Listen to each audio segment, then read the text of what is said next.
Class is now in session. This is the State of Choice podcast. Welcome back to the State of Choice podcast. I'm your host, Ed Tarnowski, also known as Ed with Ed Choice.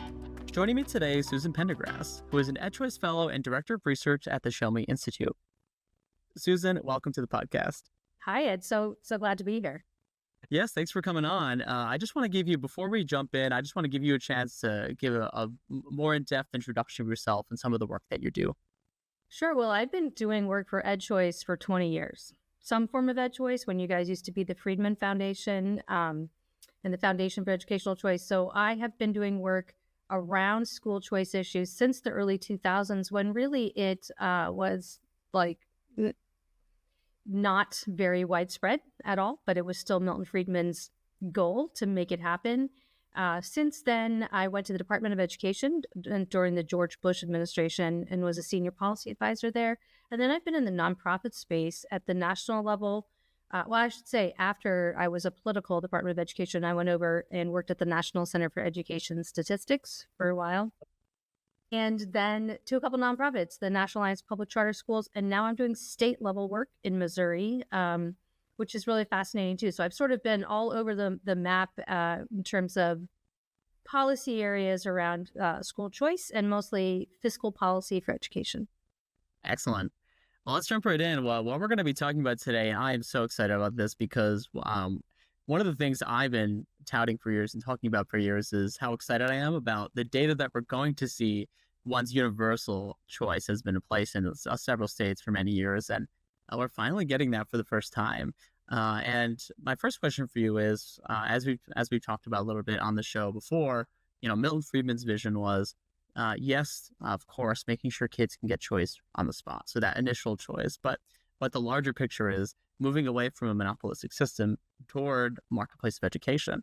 And for the first time, since seeing his vision realized in Arizona, we have some really strong data on what the marketplace of education is looking like on the supply side.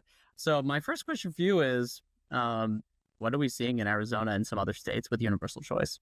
Excellent. Yeah, I think you're exactly right that we wouldn't really see anything very exciting until we had universal choice, because many states, including Arizona, have had programs where certain groups of kids, either students with disabilities or low-income students, can get a scholarship or a voucher and use it to attend a private school or to homeschool. Those programs have been in existence, but what we haven't really been able to see much of is what the supply side does in those situations where, if it's a limited program, it's going to serve limited groups of students. You might not want to open a private school to serve those kids, right? Like as a vendor or a school, you might not want to enter into that marketplace because it's kind of, piecemeal and you can't rely that there will be enough students for you. But when a program goes universal, like Arizona's did in basically 2022, then every kid in the state can get a scholarship and they don't have to be a certain type of student. And so now what that does is, and I will say I've been doing a couple papers for Ed Choice on this, and we are in very early days. Like I'm trying to get a peek into under the tent to see what might be coming. But, we have some very early information, which is to say when this blows open and 100,000 kids use it, or in the years I was looking at, maybe 80,000 kids use it, do we then see that the number of private schools increases? Do we see that the number of, I say vendors, but tutors and the number of extracurriculars and curriculum companies, are those growing? Because now they have like a guaranteed marketplace where they can say there's 80,000 kids and they're each getting about $8,000. That feels like a market I'm willing to take a risk and go into. Florida is the same thing where it's like every student, and now we have hundreds of thousands of kids. So I think you're exactly right. It's a very exciting time because we now have a couple of states where we can get some information about, number one, what parents are doing, like with their $8,000, like how are they, they're the demand side. So they're going to put pressure on the supply side and vice versa. Like how are the parents influencing through their demand, the supply side? And then how is the supply side reacting? Milton Friedman had faith in this process. And lots of times in states like where I work, Missouri, you bring up a universal scholarship, like they're not even really private schools in rural areas. And I'm like, yes, because they come after. The first thing that happens is you unleash demand by letting every child participate, and then the supply responds. And in so many cases, folks think that the supply side is fixed, it's given. And it's like, no, that what we're seeing now is what's happening on the supply side in Arizona, in states like Florida, probably North Carolina, probably Arkansas. We're going to see like, how is that changing? And I believe that it's changing quickly, and it's changing in really interesting ways. Excellent. Right. And one of the reasons I love that Arizona is the study is because Arizona has a lot of rural areas. And so I want to touch upon that question because to your point, this often is a concern that comes up is because there does tend to be fewer private schools, although more than people think in rural communities.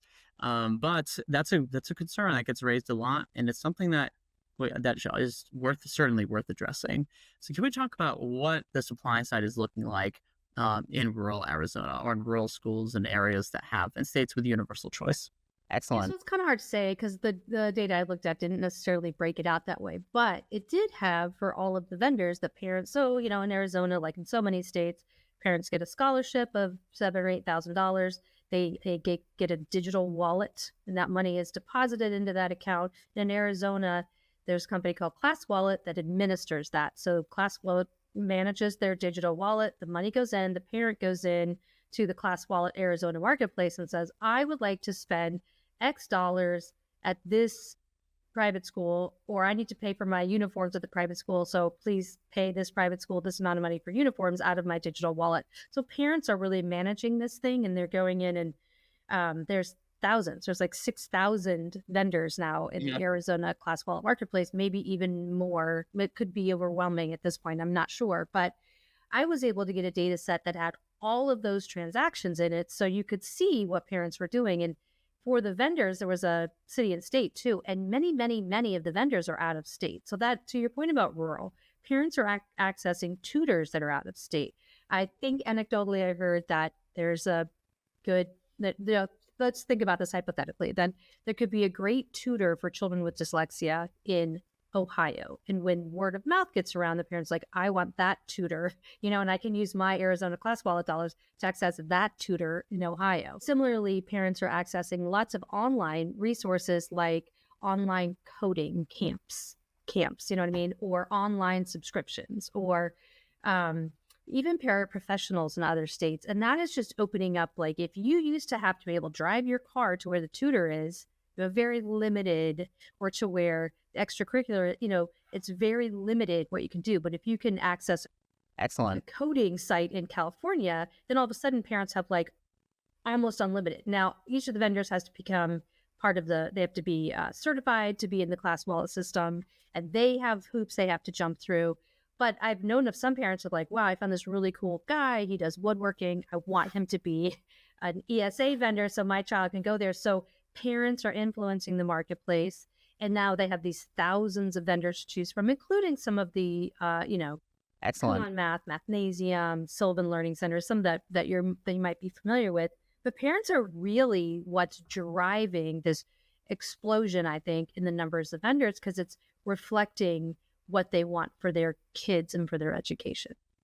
Right. And on that point, I think like as we've talked about, we're moving away from a monopolistic system for the first time. So we do see, I love that you mentioned how parents are influencing the system in many ways for the first time, in ways that we haven't seen before, because now that the money truly does follow the child, that's creating all new types of opportunities. And in a very American fashion, we're seeing entrepreneurs, we're seeing teachers rise to the occasion and coming up with new innovative schooling models.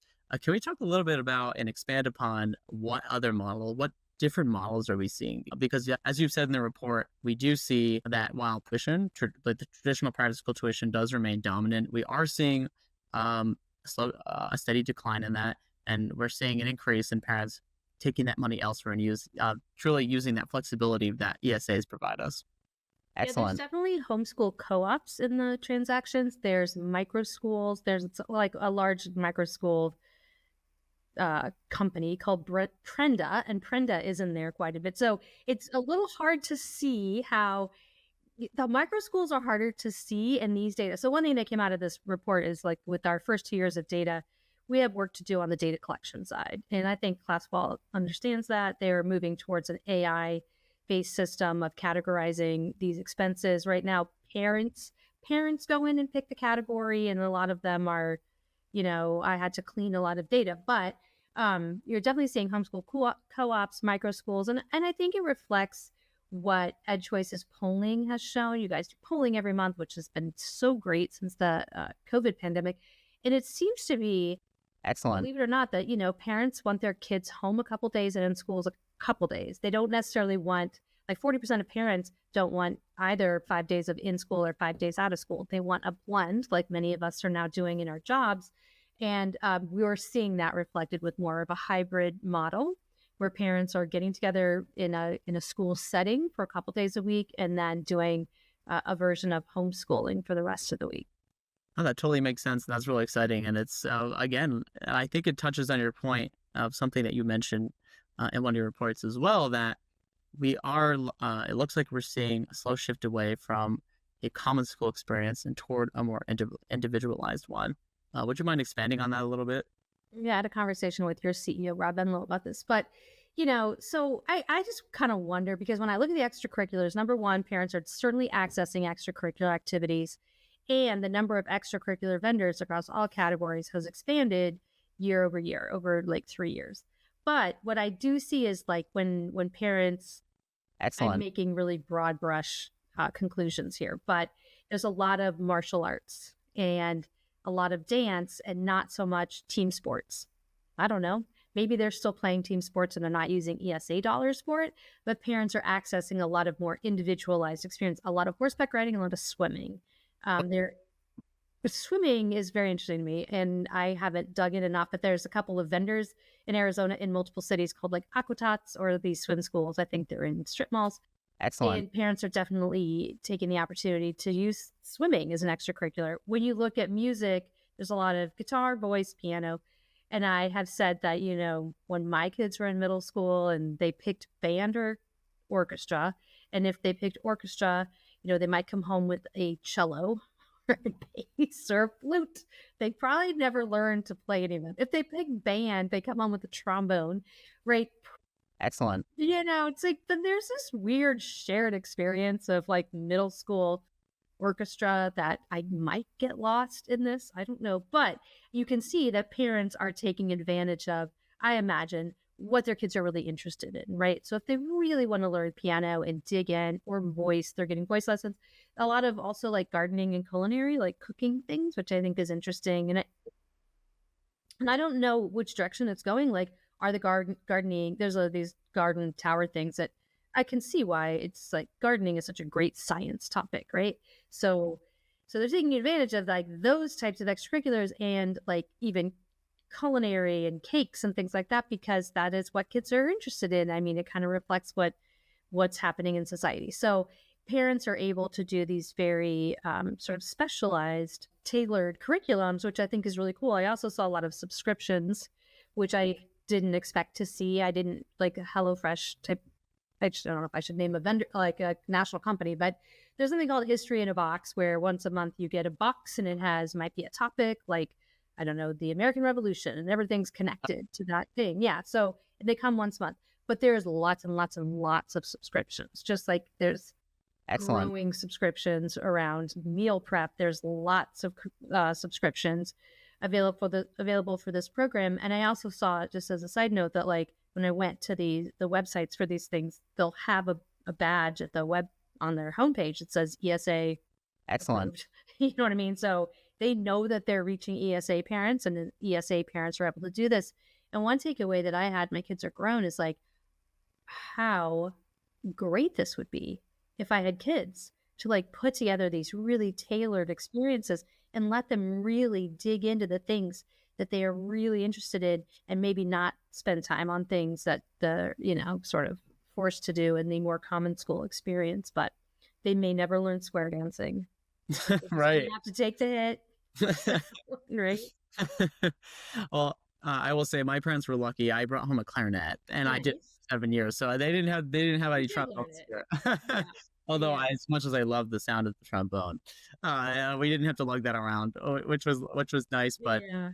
But to Anyway, that, but yeah, there's, like I said, year over year, there's more music vendors, there's more art vendors, there's more theater vendors. There's a lot of theater. There's a lot of for physical education. Like I said, a lot of different forms of martial arts. Some things that are like just uh, what's the word, like physical fitness. I don't Mhm. know, CrossFit, but like physical fitness, which is great. And then some team sports for sure. And then a lot of equestrian. It's Arizona, so a lot of equestrian, and some of the equestrian is because Arizona did initially serve exclusively students with disabilities in this program, and there's a lot of therapeutic horseback riding, but um, excellent. yoga, well-being. I mean, just so many things. I think if you think about 80,000 kids and, probably 50, 60,000 parents in there, what is the limit on what parents can come up with, right? To craft their child's education. Right. And I think one of the reasons this is so exciting and why I love to see like so many different options and this ability to have an individualized education is because I feel like, I mean, I went to a district school. It was a decent school. I was lucky. But I think one of the problems posed by just like having like such a common model everywhere is I think often kids are pressured into picking their path very early in life, taking out massive loans and often undecided on that path.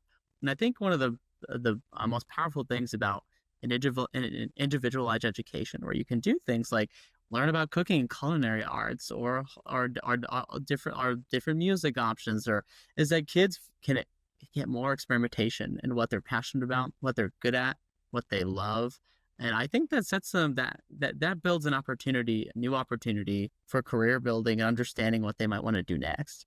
And Excellent. what's great too is if a parent just, a child wants to learn Spanish and they find a Spanish teacher or language school and sign them up, and they're not really getting it and they're not doing very well, like so many people do in high schools, you can stop. You can switch gears. You can go to a different language school. You can try French. You know what I mean? Like if it's not working, you don't have to just slog through a whole semester or a whole year of something that you really decided you aren't getting or you don't like. And, yeah, I think it's really interesting to me because um, yes, there's a common school experience, and that's what a lot of people talk about the traditional public school system as imparting this unified experience and creating a civilized society where we're, all like doing all those things, but we're not doing it well, right? And I can speak to Missouri, our test scores are Excellent. less than half of the kids are on grade level. So I just firmly believe that there is not going to be a situation where more than half the parents would just accept the fact that they got scholarship money, did the best they could to put a program together, and their kids just never learned to read. I just don't think that will happen, right? The accountability is so different than when you have a state saying, well, look, 42% of our kids can read on grade level. We'll try harder next year. I just don't think that will ever happen in these situations. And that's where I think Milton Friedman got it right because, it's not perfect accountability, but parents saying like, hey, I signed my kid up with this language school. They did a terrible job. Well, that vendor's not going to last. They're going to close, right? Or a school even that opens and parents sign their kids up and they're not being challenged. That school's going to close, and it should be a dynamic marketplace. But we have failing schools that are open for decades and remain failing for decades. So that's one really great thing that I think will happen. I would love to do a follow-up study to see the vendors that dropped off or that stopped using, to see what was going on there. Well, it's the glory of choice. I mean, you get to test these things out and see what works, what doesn't work. But in the district school system, if they're underperforming, they just usually throw more cash at it. And we haven't seen that to be a very effective way at improving test scores, considering the stagnation we've seen over the last decades. And I love your point on language immersion. I have friends in very different parts of the country who have been able to, excellent, when they were growing up, be put through language immersion programs, and they speak fluent to this day. And but you see across in most high schools, there is a language requirement, but yet we don't see spread level of people being bilingual. So it goes to show you, like, if there are clearly programs out there that are more effective than just like what's necessarily happening school to school. So the opportunity to put your kids in a language immersion program, because I wish I grew up speaking another language. Now it's so much harder. I'm trying to learn another language now, but it's much more difficult. So I wish I had that opportunity, and I'm so glad that so many kids will have that opportunity with ESAs. Because the science is not new on that. Right. It's been known for decades that you have to learn your first language by the time you're 4 and your second fluent language by the time you're 10. Right. Basically. That has been known for decades. And people use the example of Henry Kissinger, and his brother came over and he was 13, his brother was 9, and his brother never had an accent. So you have this second language acquisition period, and it's really before 10, 11, 12, and parents get it. And then parents can say, great, I'm going to sign my 6-year-old up, for Mandarin. But in a school system, in a large bureaucratic system, like, well, no, we do language in high school. It's like, that's the wrong time to do it. And they're not going to learn it. You should do it in the earliest grades. And it's too big and they can't shift it. So programs like this allow you to respond, allow parents to take what they know or take what the science says and immediately put it in. Absolutely. No, this is so exciting. And again, shows the dynamicism of a marketplace of education. And I'll leave you on one last question. So you mentioned that in your report that private schools are on the decline in much of the country, but we're not seeing that in states with robust choice. And this kind of reminds me of, as you mentioned, EdChoice does monthly polling in our public opinion tracker. And one of the things we see is there is a disconnect between the schooling models that people want their kids in versus what the schooling models they are in. Meaning, a lot of people will be satisfied with their local district school, which is fine. But what we're seeing is more parents want the opportunity to put their kids in private school or to homeschool than what we're seeing in the actual data of how many kids, the breakdown of where kids actually are being educated. So I wonder if this is related, or if this has something to do with why we're seeing an increase in private schools in states with robust choice versus states that don't. I mean, it has to, right? Now, I will say again, the data are kind of funky because we don't always even know the number of private schools. The federal government collects something called the Private School Survey, and not every private school responds. So we don't have 100%. We don't really know. And I would say from these two papers, the definition of private school is changing quickly because, what parents see as a school, what the government defines as a school are becoming two different things. However, you can say, looking at those kind of messy data with all of that going on, is that states like Arizona and Florida, you can say, even with the sort of error around the numbers, there definitely has been a growth in the number of schools. And again, if you're going to open a private school, you need to know, and you want to serve scholarship students, the environment is that fewer and fewer kids are going to private schools. And you certainly see this in Catholic schools. So if you want to open a school and serve kids through this ESA program and be like a Catholic urban Catholic school, you need to know that the state's going to make this universal. They're going to keep the funding, and that you can rely upon the fact that these kids will have scholarships. And it wasn't until like Arizona did that and Florida did that. This is a policy in our state. Kids will get these scholarships. Then I think you would be willing to open a school or to rely on scholarship students or want to serve scholarship students. Other states that you can clearly see the number of private schools going down are like New York and California that, have not done scholarship programs. So you can see overall, nationally, the number of private schools is down. Private school enrollment had been going down through like the 80s and 90s. It has been slowly declining. You see a little uptick. You guys are up to like 1.2 million, right? Or 1.3 million kids using scholarships now. And that's going to impact it. I think as we see more of these scholarship programs in place, we are going to see, I think, a growth in the number of private schools. And certainly since the pandemic, parents just sort of ditched their public school. They closed, they didn't reopen. They're like, oh, I'd rather homeschool. I will start a school. You know what I mean? So parents were like, forget it. So that's a place where the traditional public schools took a hit. But yes, you can see in the states that have really embraced choice, the number of private schools is increasing, which is what you would expect. Excellent. Oh, that's so informative. And for those looking to dive deeper into Susan's reports, you can check it out on the supply side of ESAs and Beyond Tuition, the two reports on EdChoice's website. Susan, is there anything else you want to leave our listeners with today, and if not, you can jump right into where they can find you and more about your work. Well, one thing I will say is that for folks who don't like how this is going, I don't think parents are ever going to want less choice than they have now. I think choice is only going to grow. I don't think humans go from more choice to less choice. So I would just say the horse has kind of left the barn on this. And I think parents choosing how their how their children are educated is only going to become the default in some amount of time. You can find me. I'm at the Show Me Institute. I'm the director of research, and I'm at showmeinstitute.org. And please email me with any questions that you might have about either of these reports. Susan, we continue to appreciate your work. It is absolutely invaluable in the movement, and thank you for joining the show today. Thanks so much, Ed. I appreciate it. For more information about EdChoice and our research, please feel free to visit edchoice.org. Follow me on X at Ed Tarnowski. I'm your host, Ed Tarnowski, also known as Ed with EdChoice. We'll see you next time.